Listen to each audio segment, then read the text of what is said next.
On some nights, when the streets are quiet and the world feels half asleep, you might hear a sound you can't explain.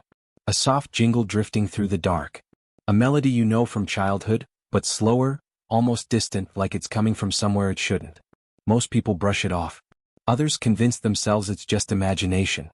But a few, only a few, have followed that sound to see where it leads. And that's where this story begins. With a rumor, a warning, and a question most people never ask out loud. Have you ever heard of the midnight ice cream trucks? I didn't believe they were real at first. Ice cream trucks belong to warm afternoons, sunny parks, and kids running with pocket change, not empty streets at 2 a.m. But people in my neighborhood whispered about them anyway. Some said the trucks only appeared on certain nights. Others said they came when someone was alone, wandering. A few even claimed that once you heard the jingle, it meant the truck had already chosen you. It all sounded like urban legend stuff, until the night I heard it myself. It was early autumn, one of those nights when the cold sneaks in before you're ready. I had been up late finishing an edit for a school project, windows cracked open for fresh air, when that strange sound floated into my room. It wasn't loud. In fact, it was almost too soft to notice. But something about it felt out of place. Like a familiar song played the wrong way. The notes were slow and calm, drifting through the quiet street outside. I froze. Every story I'd heard suddenly rushed back. Midnight. Ice cream trucks. The jingle that wasn't supposed to exist. Curiosity pulled me to the window. The street below was empty, dimly lit by 2 flickering streetlights. No movement. No headlights. No truck. Just the jingle, growing a little clearer as if gliding between the houses. That was the moment I decided I needed to know the truth. Whether it was a real truck, a prank, or something stranger, I had to see it for myself. I wasn't the only one interested. A few weeks before, I had met someone online. Someone who claimed they'd been tracking these trucks for months. Her name was Sarah, a quiet but brilliant tech student from a nearby city. She spent her nights collecting recordings, timestamps, and places where people claimed they'd heard the sound. The more she studied it, the more she became convinced the midnight ice cream trucks weren't random. They followed patterns. Routes. Almost like they were searching for something. Or someone. Then there was Malik, a night shift security guard who had supposedly seen one of the trucks up close. He described it as old and worn, with faded paint and no visible driver inside. The lights were on, the engine humming, but the front seat was empty. He quit his job soon after. Whenever we asked him about what happened that night, he would change the subject. But his eyes, those told a different story. Whatever he saw, it stayed with him. I didn't know then that these two would become part of this journey. I didn't know how deep the mystery went, or how many others had quietly been drawn into it. Most stories online were buried in comments or old forums, posted by people who never came back to explain more.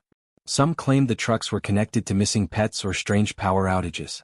Others said the trucks only appeared right before something unusual happened in the area.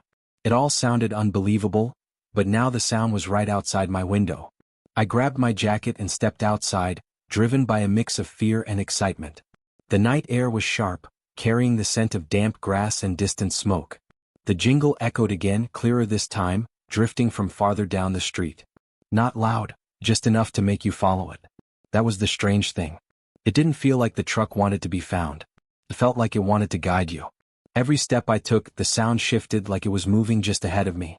I kept walking, checking each corner, expecting to see headlights or that familiar rectangular shape. But the streets were empty. Completely empty. The silence after each jingle made the hairs on my arms stand up. It felt less like music and more like a signal. That's when I noticed something unusual. 3 houses down, an old man stood on his porch, staring into the darkness. He looked pale, uneasy, like he'd been awake all night waiting for something. When our eyes met, he quietly asked, "You hear it too?" I nodded. He didn't smile. He didn't step closer. He just whispered, "If you follow it, don't go too far. People who chase the truck don't always come back the same." Before I could ask what he meant, he shut his door. The lock clicked loudly in the quiet. That was the moment I realized this wasn't just a neighborhood rumor. People here feared the midnight ice cream trucks. They treated them like something real, something dangerous. The jingle drifted again, this time from the direction of the old park. The one that had been closed for years. I felt pulled toward it, even though every instinct told me to turn back. My phone buzzed in my pocket. Sarah had just sent a message. "Something just pinged near your street. Are you hearing anything?" I didn't reply.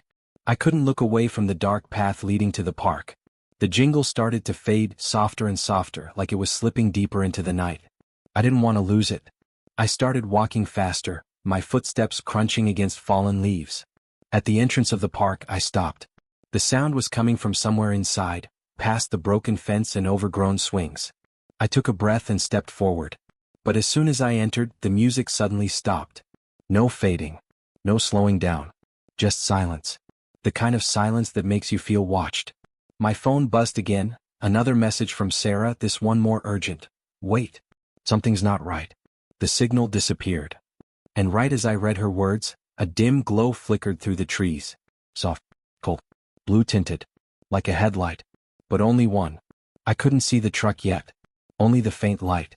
And then, slowly, the jingle returned, this time clearer than ever, echoing softly through the park like it was surrounding me. That was the moment I realized the stories weren't exaggerated. If anything, they hadn't told enough. Because standing there in the dark, listening to that eerie melody, I felt something I hadn't expected. I felt like the truck already knew I was there. And it was waiting. The rest of what happened next, well, that's where things truly begin. I didn't move at first. That pale blue glow lingering between the trees felt too unreal, like something taken from a dream you weren't supposed to remember. The jingle kept playing, soft and slow, curling through the branches as if the whole park was humming along. I tried to tell myself it was just an old truck, maybe someone doing a prank or testing a speaker. But deep down, in a part of me I didn't want to admit existed, I knew this was something else. Something no one had been able to explain. I stepped forward carefully, brushing aside a branch.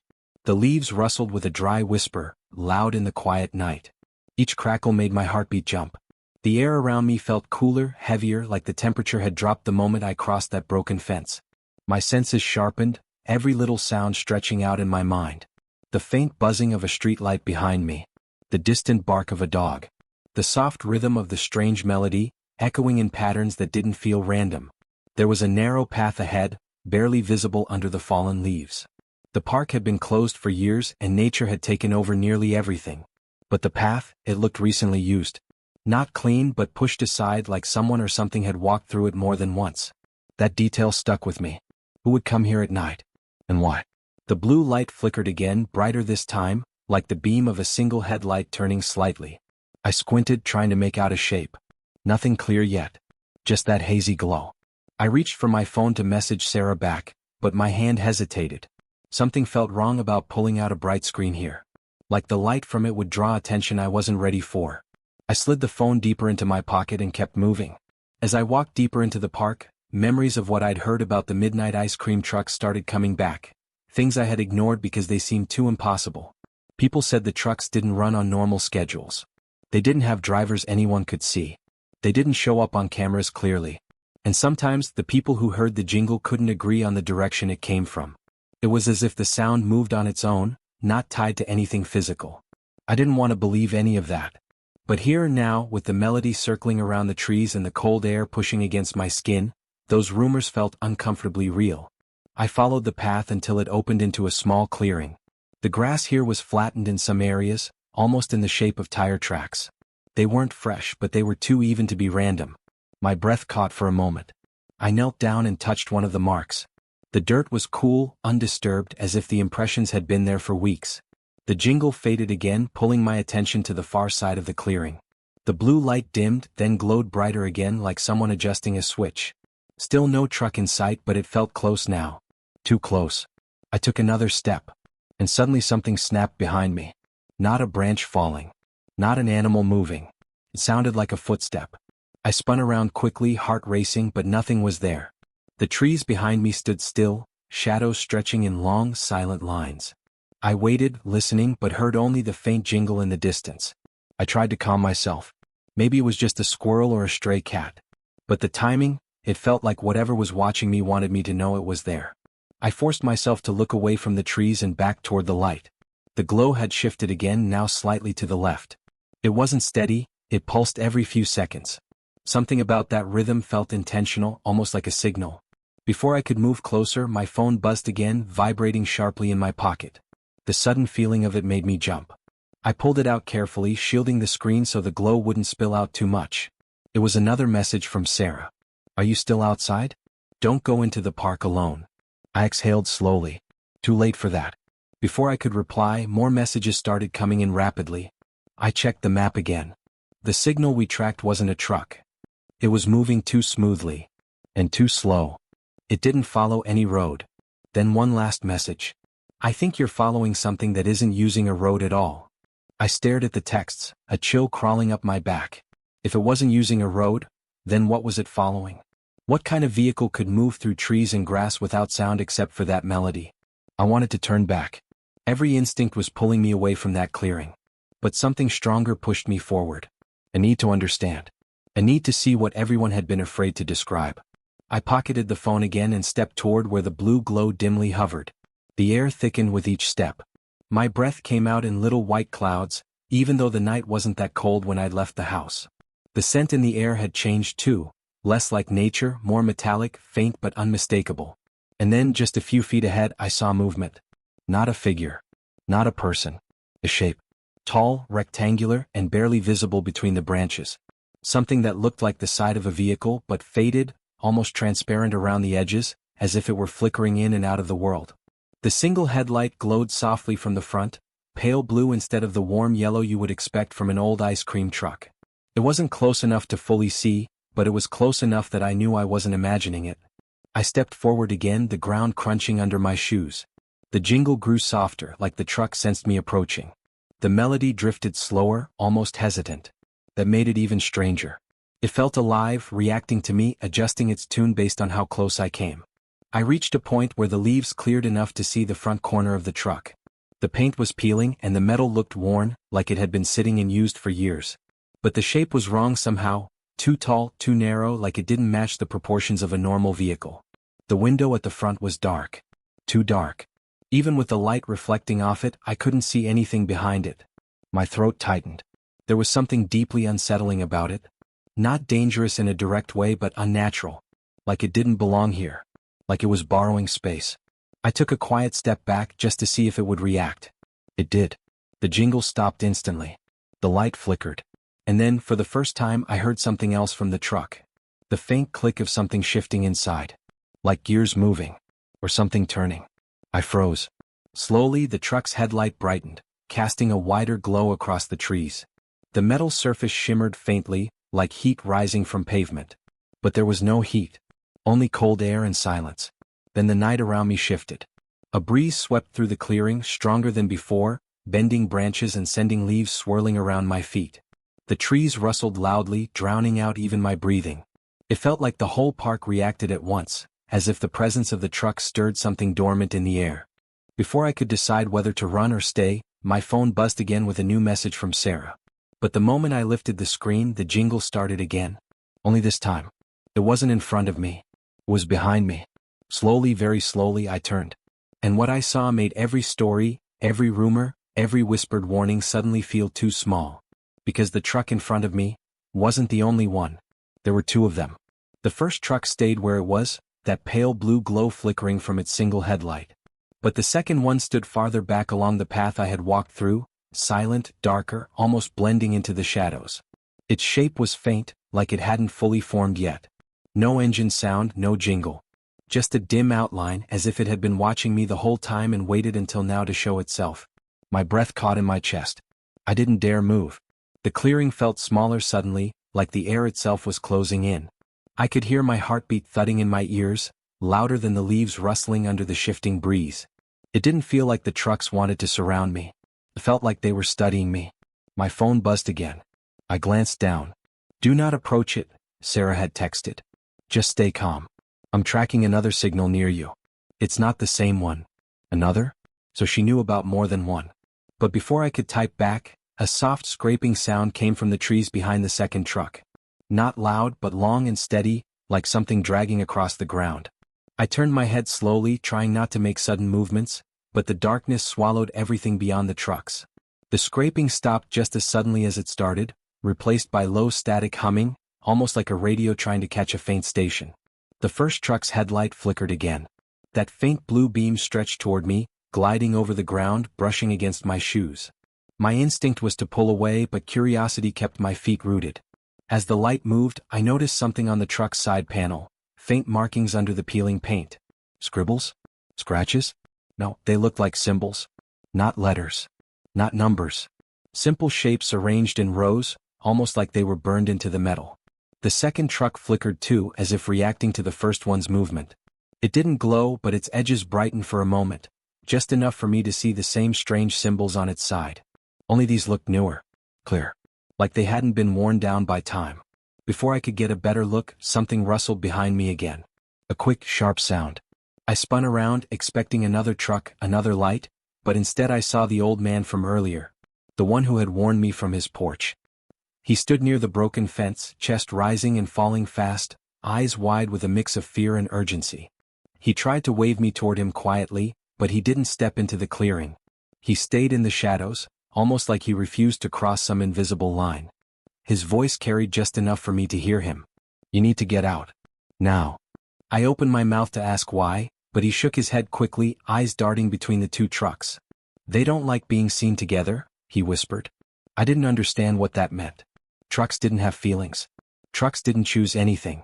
But the look on his face, it wasn't just fear. It was recognition. Like he had seen this before. When I didn't move right away, he added, "You weren't supposed to hear the second one." The words hit me harder than I expected. That meant these trucks didn't always appear at the same time. Or maybe they did, but only certain people could sense them. "Come on," he urged, but his voice cracked slightly, like he was scared to speak too loudly. The first truck's jingle faded again. Not completely, just into a softer, slower rhythm. The trees around us shivered, their branches shaking even though the wind had died. The pale light thickened, almost mist-like, spreading out across the clearing in thin strands. The old man took a step back. "They're shifting," he said under his breath. "Shifting?" The word echoed in my head, unclear and unsettling. But before I could ask anything, he suddenly whispered, "They followed me once too." A chill spread through me. He pointed shakily at the trucks, his voice barely a breath. "They don't want people talking about them. Not for long." I didn't know what to do. Run. Stay. Try to understand what was happening?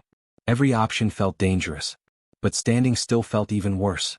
I took a careful step back, thinking I could reach the man or at least get away from the truck's glow. But the moment my foot touched a patch of leaves, the second truck reacted. Its shape sharpened for a second. A soft static crackled around it, like electricity crawling across metal. The first truck's headlight dimmed, then brightened again, this time pointed slightly away from me toward the second truck. The two faint shapes felt like they were communicating without sound. Some kind of exchange I wasn't meant to witness. The old man motioned again urgently. "Please. Move." But something kept me from running. Something inside me needed to understand why the trucks appeared. Why they followed specific people. Why they showed up in places where no roads existed. The symbols. The flickering shapes. The cold air. It all connected to something bigger. Something I could feel even though I didn't understand it yet. My phone buzzed again. I checked quickly. "Stop moving." Something shifted on the map. "It's reacting to your location. Don't let it get behind you." I swallowed hard. Behind me? But one truck was in front, the other behind. There wasn't space for a third. Then a faint jingle echoed to my right. Close. Too close. I whipped my head toward the sound. No truck. No lights. Nothing visible. But the melody drifted through the bushes, softer than a whisper. As if it was weaving between the branches. The old man stiffened. "Not that one," he said, voice trembling. "You need to leave now before." His voice cut off. Not because he stopped speaking, but because the jingle suddenly stuttered, like a glitch. The first truck flickered again, its shape warping at the edges like a reflection on disturbed water. The second truck's outline thinned, then thickened again as if it was struggling to stay visible. And then the jingle repeated itself. The exact same notes. Twice. Not like a song. More like a signal. The old man's face went pale. "They're sinking." I didn't know what that meant, but it sounded bad. Very bad. The trees rustled harder, even though the wind hadn't returned. The cold thickened, biting at my fingers. The shadows stretched, bending in ways they shouldn't. And then, slowly from between the trucks, a faint silhouette began forming. Not a person. Not a truck. Something else. Something tall. Something watching. I stepped back, heart racing. But the jingle stopped. Everything stopped. The silhouette faded before I could make sense of its shape.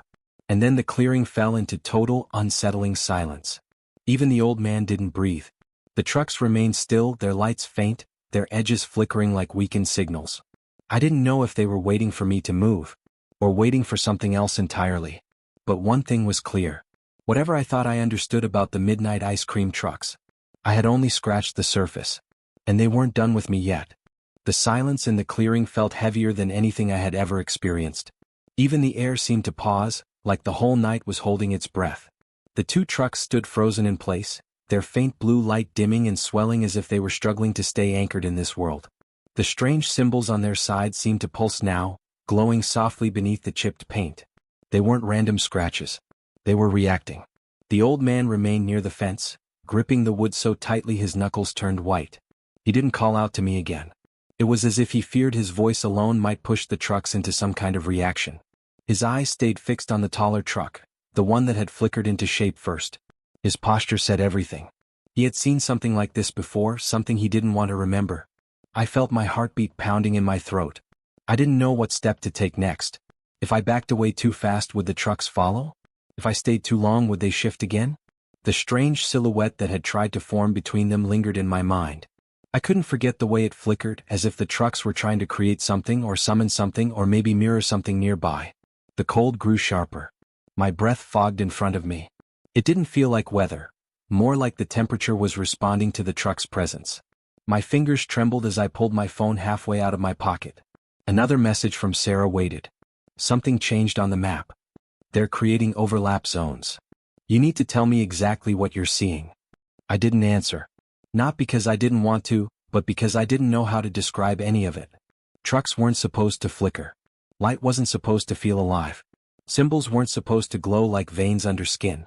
Then the faint static returned. At first it sounded far away, drifting among the trees. But slowly, carefully, it shifted closer, like someone dragging a radio through the forest. The static rose and fell in gentle waves, echoing between the trunks. I turned my head toward the source, but the darkness was too thick to see anything. The old man finally spoke, barely audible. Don't turn around unless you need to. I swallowed hard. Why? His gaze stayed locked on the trucks. They don't like divided attention. If you look away too long, they pull. Pull. The word didn't explain anything, yet somehow explained everything. A quiet chill traveled down my spine. The static grew louder, no longer drifting but focused.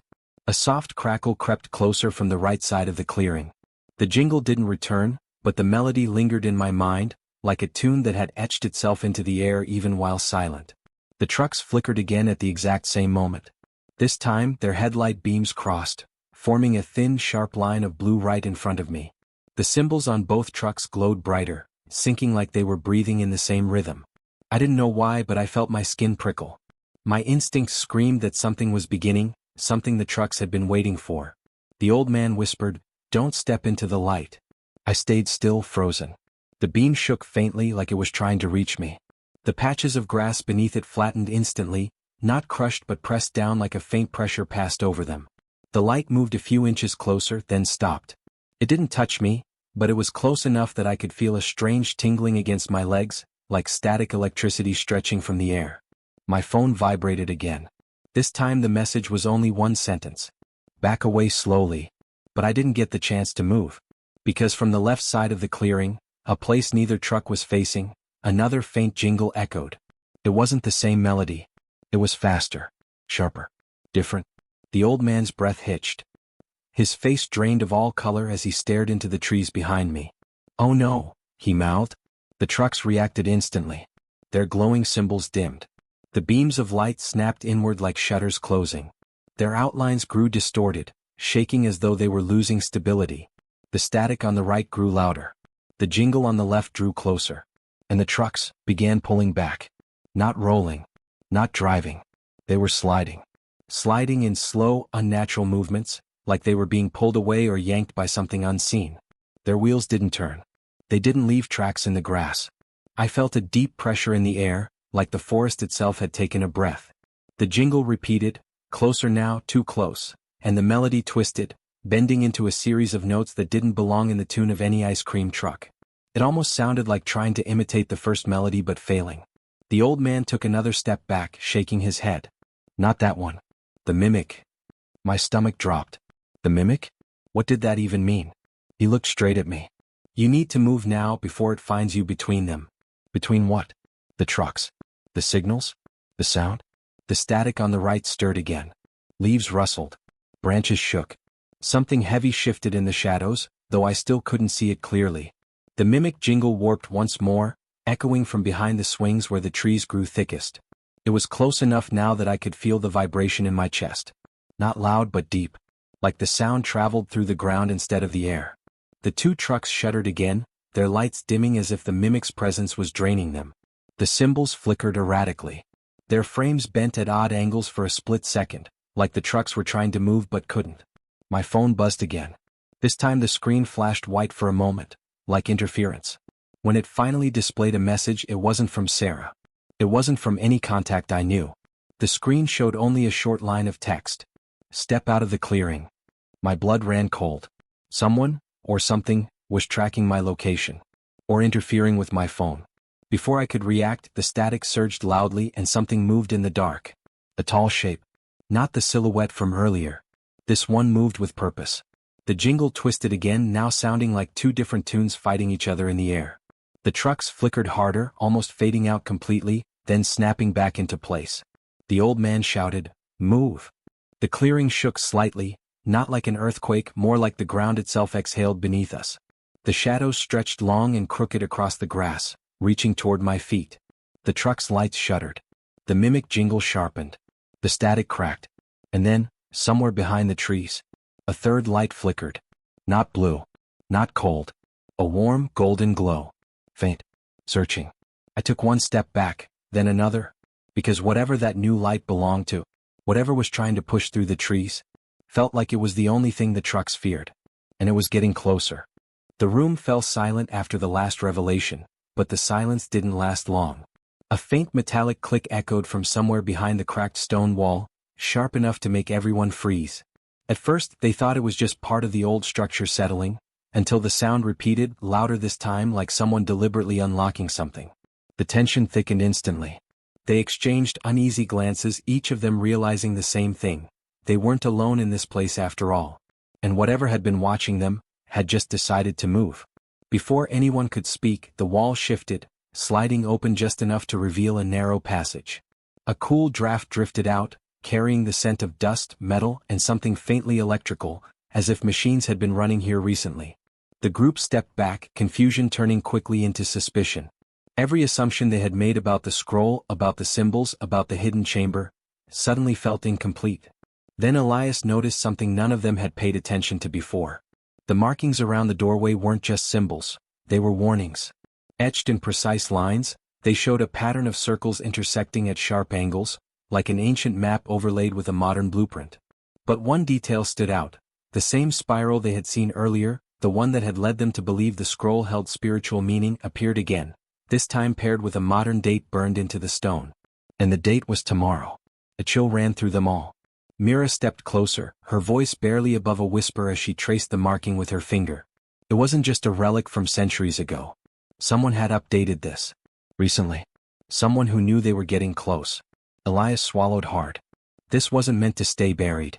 Jace glanced nervously at the dark passage. Or maybe it was. And someone's been trying to keep it that way. Before they could decide their next move, a sudden vibration pulsed through the floor. Lights, small, circular, embedded in the stone, began flickering to life beneath the dust. None of them had seen those on the way in, which meant they were motion activated. Or worse, activated by whoever else was down here. The glow intensified, outlining a trail that led straight into the hidden passage. A trail meant to be followed. They hesitated, but the hesitation only lasted seconds. The ground rumbled again, this time harder, as if part of the ruin was preparing to seal itself. If they didn't move forward now, they risked being trapped forever with the secret still locked inside. They stepped into the passage one by one, keeping close, the air tightening around them as the walls narrowed. The hum of machinery grew louder. Whatever lay ahead, it wasn't ancient, not entirely. It was something built in layers, a blend of old-world mystery and modern engineering. And whoever built it had gone to great lengths to keep its purpose hidden. Halfway down the corridor, Mira stopped abruptly. A thin line of light spilled from a vertical slit in the wall. She pushed gently, and the slit widened into a window-like opening, revealing a chamber on the other side, brightly lit, clean, and impossibly modern compared to the ruin around them. Screens lined the walls, each displaying documents, maps, and coded timestamps. But the thing that made all three of them recoil wasn't the technology. It was the footage playing on the central screen. It showed the three of them, entering the ruins, reading the scroll, speaking to each other. Step by step, action by action, as if someone had predicted everything they would do. But this wasn't live surveillance. These clips were time-stamped days before they even arrived. Someone had anticipated their movements long before they made them. Jay stepped back, breath shaking. This isn't possible. It's calculated, Mira said softly. Someone set a path and expected us to follow it. But why? Elias asked. Why us? The answer came sooner than any of them were ready for. A slow, deliberate tap echoed from deeper within the corridor. Not a mechanical sound, a human one. Footsteps. But measured. Confident. As if the person approaching already knew they wouldn't run. Elias motioned for them to stay quiet, but the footsteps didn't speed up or slow down. They came closer and closer until a figure's silhouette appeared at the end of the passage. Calm, steady, familiar.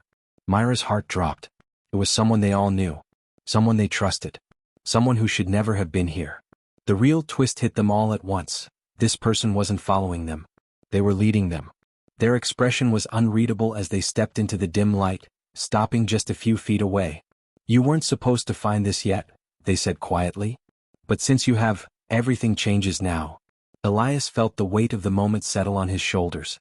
Whatever they had uncovered about the scroll, the secrets hidden in the ruin, the coded symbols, all of it was just the surface.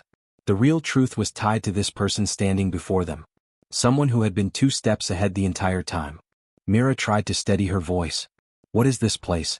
And why were we being tracked before we even got here? A faint smile flickered across the figure's face, almost apologetic, almost proud. Because the story you thought you were uncovering is only half of it.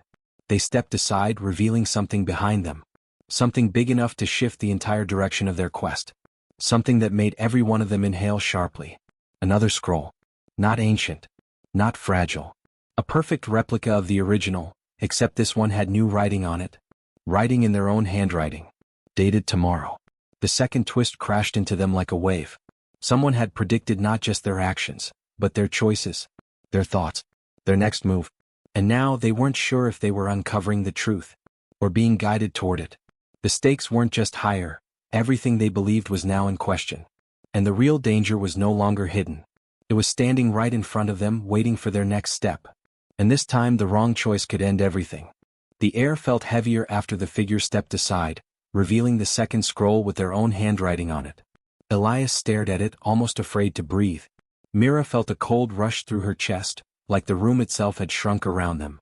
And Jace, usually the calm one, took a slow step back as if the ground had shifted beneath him. The figure watched them carefully. Not angry. Not triumphant. Just waiting. Elias finally forced out the question stuck in his throat.